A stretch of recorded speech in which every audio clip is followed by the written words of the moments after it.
जो हम पढ़ रहे हैं आओ करें और सीखे, जो कि कक्षा 6 से 8 के लिए हिंदी की वर्क बुक है, जिसमें हिंदी व्याकरण का सारा बेसिक दे रखा है। और आज हम इसमें पढ़ेंगे अलंकार।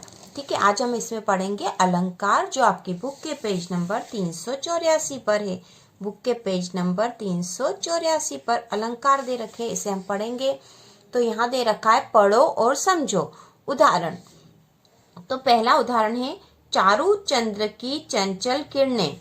तो यहाँ पे च लिख रखा है, च वर्ण की आवृत्ति। तो यहाँ पर ये जो पद दे रखा है चारु चंद्र की चंचल किरणें, इसमें च वर्ण की आवृत्ति हो रही है। तो देखो च वर्ण की आवृत्ति कैसे हो रही है कि यहाँ जो चारु शब्द है इसमें च है, इसमें भी च है और यहाँ पे भी च है। इस प्रकार च वर्ण की आवृत्ति हो रही है, मतलब एक से अधिक बार आ रहा है। दूसरा उदाहरण है तरनी तनुजा तट तमाल तरुवर बहु छाय। ठीक है, बहु छाय होना चाहिए था यहाँ। त वर्ण की आवृत्ति, तो यहाँ पर त वर्ण की आवृत्ति हो रही है तरनी में, तनुजा में, तट में, तमाल में, तरुवर में। तीसरा उदाहरण है तीन बेर खाती थी वे तीन बेर खाती है। तो यहाँ पर जो बेर और बेर शब्द दो बार आया है, तो बेर एक फल, तो एक बेर का अर्थ तो एक फल होता है, और दूसरी बार जो बेर आया है उसका अर्थ है बार। ठीक है, तीन बेर खाती थी मतलब तीन प्रकार के फल खाती थी, वे तीन बेर खाती थी मतलब तीन बार खाती थी। अगला उदाहरण है तोपे वारो उर्वशी सुनी राधिका सुजान तू मोहन के उर्वशी हवे उर्वशी समान। तो यहाँ पे उर्वशी जो शब्द आया है, उर्वशी, उसके दो अलग अलग अर्थ हो रहे हैं। पहला जो उर्वशी है वह है गले की माला, और एक और जो उर्वशी लिखा उसका अर्थ है हृदय में वास करने वाली। ठीक है, उर्वशी मतलब गले की माला और उर्वशी मतलब हृदय में वास करने वाली। पांचवा उदाहरण है रहीमन पानी राखिए बिन पानी सब सून पानी गए न उबरे मोती मानुष चुन।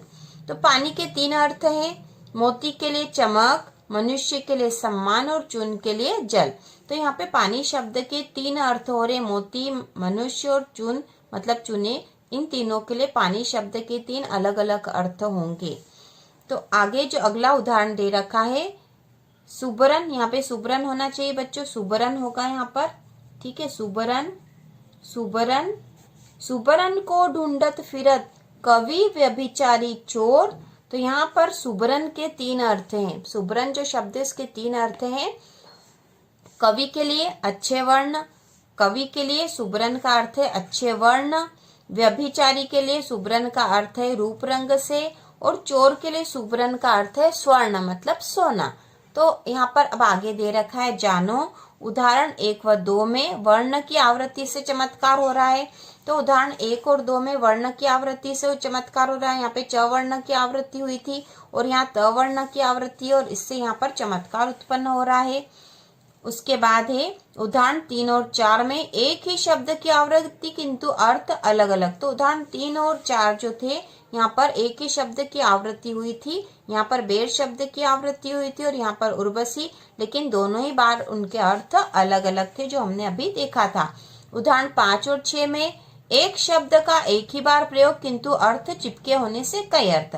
तो उदाहरण 5 और 6 में एक शब्द का एक ही बार प्रयोग है किंतु उनके अर्थ अलग अलग हो रहे हैं ना, अर्थ एक से अधिक अर्थ निकल रहे, अर्थ चिपके हुए मतलब एक ही शब्द से अलग प्रकार के अर्थ लगे हुए हैं।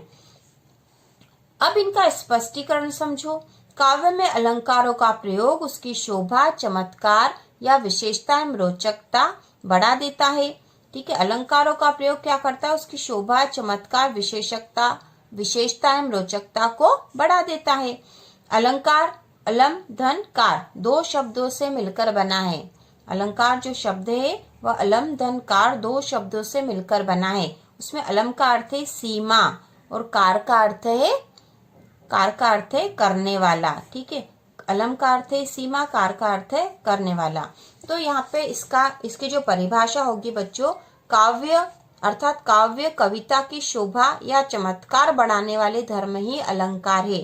तो यह इसकी परिभाषा है कि काव्य की शोभा बढ़ाने वाले धर्म ही अलंकार है। यह अलंकार की परिभाषा है, काव्य की शोभा बढ़ाने वाले धर्म ही अलंकार है।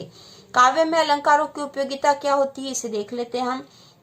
अलंकारों के प्रयोग से भाषा में सौंदर्य की वृद्धि होती है, भाषा का सौंदर्य बढ़ जाता है। ठीक है। काव्य में भावों में उत्कर्ष आता है। भाव, काव्य का जो भाव होता है वह उसमें उत्कर्ष आता, मतलब और उभर कर आता हो। वस्तुओं के रूप, गुण तथा क्रिया में तीव्र अनुभव होता है। ठीक है। तो ये 3 उपयोगिता यहाँ पे दे रखी है। अब अलंकार के भेद दे रखे हैं जो कि बहुत इंपॉर्टेंट है, आपको आने चाहिए। सामान्य रूप से अलंकार 2 प्रकार के होते हैं। सामान्य रूप से 2 प्रकार के होते हैं, शब्दालंकार और अर्थालंकार। ठीक है। शब्दालंकार और अर्थालंकार। तो उसके बाद सबसे पहले हमें शब्दालंकार दे रखा है। शब्द में ध्वनि और अर्थ दोनों ही सम्मिलित है। तो शब्द जो होता है उसमें ध्वनि भी होती है और अर्थ दोनों सम्मिलित होते हैं। अतः शब्दों के मतलब वर्ण, शब्द प्रयोग से जहाँ चमत्कार हो वहाँ अलंकार होता है। तो शब्दालंकार की परिभाषा यह होगी बच्चों के शब्दों के प्रयोग से जहाँ चमत्कार हो वहाँ शब्दालंकार होता है। तो यहाँ पे होना चाहिए था अलंकार के स्थान पर यहाँ लिखना है शब्दालंकार। ठीक है। शब्दालंकार। ठीक है। शब्दालंकार यहाँ आएगा शब्दालंकार। तो शब्दालंकार की परिभाषा है शब्दों के प्रयोग से जहाँ चमत्कार हो वहाँ शब्दालंकार होता है। इसका उदाहरण है सत्य, स्नेह, शील, सुख, सागर। तो यहाँ शब्दों के प्रयोग से या वर्णों के प्रयोग से जो चमत्कार उत्पन्न हो रहा है यहाँ पर, इसलिए यहाँ पर शब्दालंकार है। दूसरा है अर्थालंकार, जहाँ कविता के अर्थ में चमत्कार पाया है वहाँ अर्थालंकार होता है। या फिर हम ऐसा भी बोल सकते हैं कि जहाँ पर अर्थ के द्वारा, जहाँ पर कविता में, जहाँ कविता में अर्थ के द्वारा, जहाँ कविता में अर्थ के द्वारा, जहाँ कविता में, यहाँ पे में आ जाएगा, जहाँ कविता में अर्थ के द्वारा चमत्कार पाया जाता है या होता है, पाया जाता है, वहाँ अर्थालंकार होता है।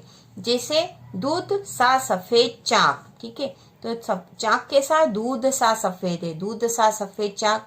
मैया में चंद्र खिलौना लेहो, खिलौना। ठीक है। चंद्र खिलौना, तो कैसा खिलौना चाहिए? चंद्रमा के जैसा खिलौना। हनुमान की पूंछ में लगन न पाई आग, हनुमान की पूंछ में आग नहीं लग पाई। लंका सिकरी जल गई, गए निशाचर भाग, पूरी लंका जल गई और सारे जो है राक्षस भाग गए।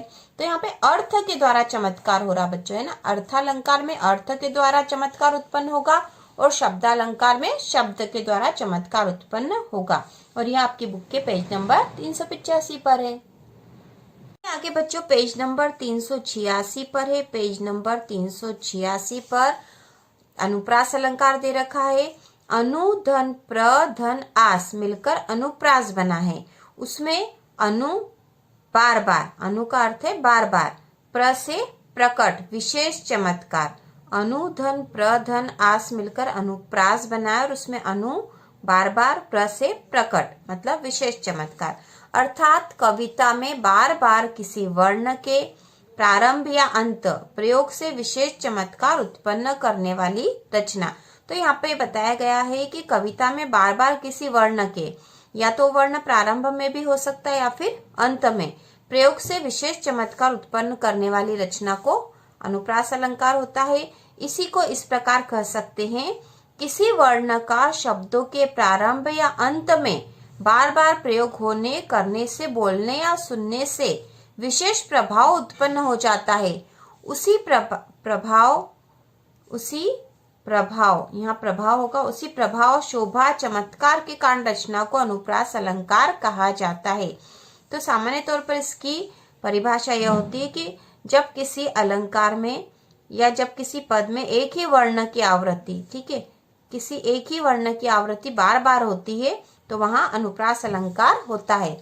उदाहरण दे रखा है, कुलन में, केली में, कहारन में, कुंजन में। तो यहाँ पर इस पद में क वर्ण की आवृत्ति बार बार हो रही बच्चों। कुलन में, केली में, कहारन में, कुंजन में क वर्ण जो प्रारंभ में आ रहा है तो क वर्ण की आवृत्ति बार बार हो रही है। और जो दूसरा पद दे रखा है, सुनी वचन सुजाना रोदन ठाना, इसमें न वर्ण जो बाद में आ रहा है ना, शब्द के बाद में आ रहा है, ठीक है। जैसे शब्द है सुनी में न जो वर्ण है बाद में है, तो बाद वाले वर्ण की आवृत्ति बार बार हो रही है और वह वर्ण है न। सुनी, वचन, सुजाना, रोदन, ठाना में न वर्ण की आवृत्ति बार बार हो रही है। आगे दे रखा अभ्यास 418 जो कि बुक के पेज नंबर 387 पर है। पेज नंबर 387 पर जो अभ्यास 418 दे रखा उसे हम कर लेते हैं। निम्नलिखित उदाहरणों के सामने शब्दों के प्रारंभ में आए आवृत्ति वाले वर्ण तथा वे ये किन किन शब्दों में आए पहचान कर लिखिए। तो हमें पहचान कर लिखना बहुत आसान है। कितनी करुणा, कितने संदेश, तो यहाँ पर क वर्ण है। ठीक है, कौन सा वर्ण आया है यहाँ पे? क वर्ण आया है। कितनी करुणा, कितने संदेश, क और क। ठीक है, क वर्ण। और कौन कौन से शब्दों में? कितनी, करुणा और कितना या कितने में ये वर्ण आया है। उसी प्रकार दूसरा दे रखा यवन को दिया दया का दान। तो यहाँ पर कौन सा वर्ण है जिसकी आवृत्ति बार बार हो रही? तो यहाँ पे है यवन को दिया दया का दान, तो द वर्ण है। ठीक है, द वर्ण की आवृत्ति हो रही है। द वर्ण की आवृत्ति। और शब्द कौन कौन से हैं? दिया, ठीक है, दिया, दया और दान। दिया, दया और दान, तो द वर्ण की आवृत्ति बार बार हो रही है। उसी प्रकार तीसरा उदाहरण दे रखा है चारू चंद्र की चंचल किरणें खेल रही है जलथल में। तो किस वर्ण की आवृत्ति हो रही है बच्चों? हमें दिखाई दे रहा है च वर्ण की आवृत्ति हो रही है। ठीक है, तो च वर्ण की आवृत्ति हो रही है। च वर्ण की आवृत्ति हो रही है। शब्द कौन कौन से हैं? चारू, चारू, चंद्र, चंद्र और चंचल। ठीक है, चारू, चंद्र और चंचल जो है वर्णों में च वर्ण की आवृत्ति बार बार हो रही है। अगला है जो जनतेऊ बन बंधु बिछोहू। तो यहाँ पे किस वर्ण की आवृत्ति हो रही है? ज वर्ण की भी 2 बार आवृत्ति हो रही है और ब की 3 बार हो रही है। ठीक है, तो हम कोई सा भी लिख सकते हैं। ब वर्ण की आवृत्ति हो रही है यहाँ पे, है ना, ब वर्ण की आवृत्ति हो रही है। और शब्द कौन कौन से बन रहे हैं? बन, बंधु और बिछोहू। ठीक है, बिछोहू। तो इन वर्णों की आवृत्ति बार बार हो रही ब वर्ण की। अब इसमें आगे दे रखा बच्चों, अब बताओ ऊपर लिखे शब्दों में कौन सा समास है।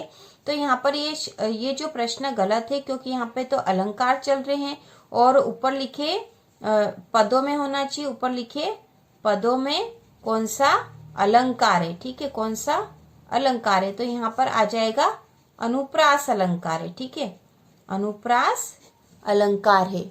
कौन सा आ जाएगा बच्चों? अनुप्रास अलंकार है। ये अभ्यास 419 है जो कि आपकी बुक के पेज नंबर 388 पर है। बुक के पेज नंबर 388 पर कर लेते हैं इसको हम। निम्नलिखित उदाहरणों के सामने शब्दों के अंत में आए आवृत्ति वाले वर्ण तथा ये किन किन शब्दों में आए हैं पहचान कर लिखिए। तो शब्दों के अंत में आए आवृत्ति वाले वर्ण और किन किन शब्दों में आए हैं वो पहचान कर हमें लिखना है। तो पहला जो पद दे रहा, पहला पद है अब अपलोकु सोकु सुत तोरा सही ही निठुर कठोर उर्मोरा। तो यहाँ पर शब्द के अंत में आए आवृत्ति वाले वर्ण हमें देखने हैं। शब्द के अंत में आए आवृत्ति वाले वर्ण तथा ये किन किन शब्दों में आए पहचान कर लिखना है। तो कौन से वर्ण आ रहे हैं शब्दों के अंत में?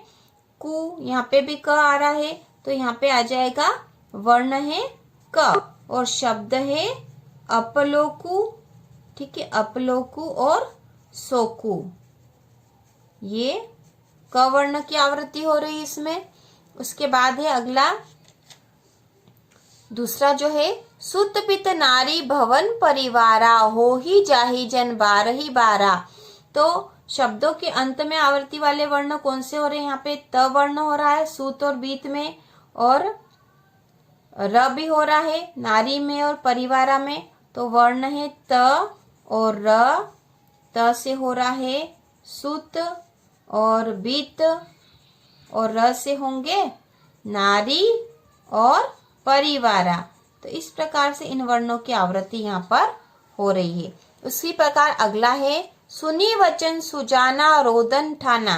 तो यहाँ पे स्पष्ट दिखाई दे रहा कि शब्द के अंत में किस वर्ण की आवृत्ति हो रही है? न वर्ण की, न वर्ण की। और शब्द कौन कौन से बन रहे हैं? सुनी और बचन, सुनी बचन, फिर है सुजाना, सुजाना और रोदन, रोदन और ठाना। तो न वर्ण की आवृत्ति यहाँ पर हो रही है। इसके आगे अभ्यास 420 दे रखा है, जो कि आपकी बुक के पेज नंबर 389 पर है। बुक के पेज नंबर 389 पर है। तो इसमें दे रखा है, निम्नलिखित कविता की प्रत्येक पंक्ति के सामने उसमें आए शब्दों के प्रारंभ के आवृत्ति वाले वर्ण पहचान कर लिखो। तो प्रारंभ के आवृत्ति वाले वर्ण, शब्दों के प्रारंभ के आवृत्ति वाले वर्ण पहचान कर लिखना बच्चों। इसमें पहला जो है, संभल संभल कर चलो वीरवर तलवारों की धारों पर। तो इसमें से हमें वर्ण पहचान कर लिखना था, यहाँ उदाहरण के रूप में दे रखा है। तो इसमें स वर्ण है, स वर्ण है और र वर्ण है। ठीक है, र भी दे रखा, कर और वीर, तलवारों, धारों। ठीक है, तो शब्द के प्रारंभ वाला वर्ण भी है और शब्द के आखिरी वाला वर्ण भी यहाँ उदाहरण में दे रखा बच्चों। दूसरा है, इधर उधर है खाई, इधर उधर है खाई कुएं, ऊपर सुना है अंबर। तो इसमें र वर्ण है, इधर और उधर में कौन सा है? र वर्ण है और र वर्ण है। तीसरा है, पापों से संतप्त धरा का पाप ताप में जलने दो। तो यहाँ पे प वर्ण है, प। ठीक है, पाप पाप में है और इस पाप में भी है, तो प वर्ण है। प वर्ण की आवृत्ति हो रही है यहाँ पर। इसके बाद जो अगला है, मेरे तो गिरधर गोपाल दूसरा न कोई, जाके सिर मोर मुकुट मेरो पति सोई। तो यहाँ पे ग वर्ण है बच्चों, ग यहाँ पे दो में ग है, मतलब ग वर्ण की आवृत्ति हुई है। उसके बाद नीचे वाले पद में मोर मुकुट मेरो, तो म वर्ण की यहाँ पे आवृत्ति हुई है, तो ग और म वर्ण की आवृत्ति हुई है। तो हमने यहाँ पर दोनों ही लिख दिए हैं। इसके बाद पांचवा है, कबीरा कहे कमाल सो, दो बातें ले सीख, कर साहब की बंदगी भूखे को दे भीख। तो यहाँ पे ऊपर वाले पद में जब हम देखेंगे तो क वर्ण है, क यहाँ पे भी क है, तो क वर्ण की आवृत्ति हो रही है। और नीचे वाला जो है, नीचे वाला जो पद है, इसमें कर साहब की बंदगी भूखे को दे भीख, तो भ वर्ण की आवृत्ति हो रही है। तो क और भ वर्ण की आवृत्ति यहाँ हो रही है।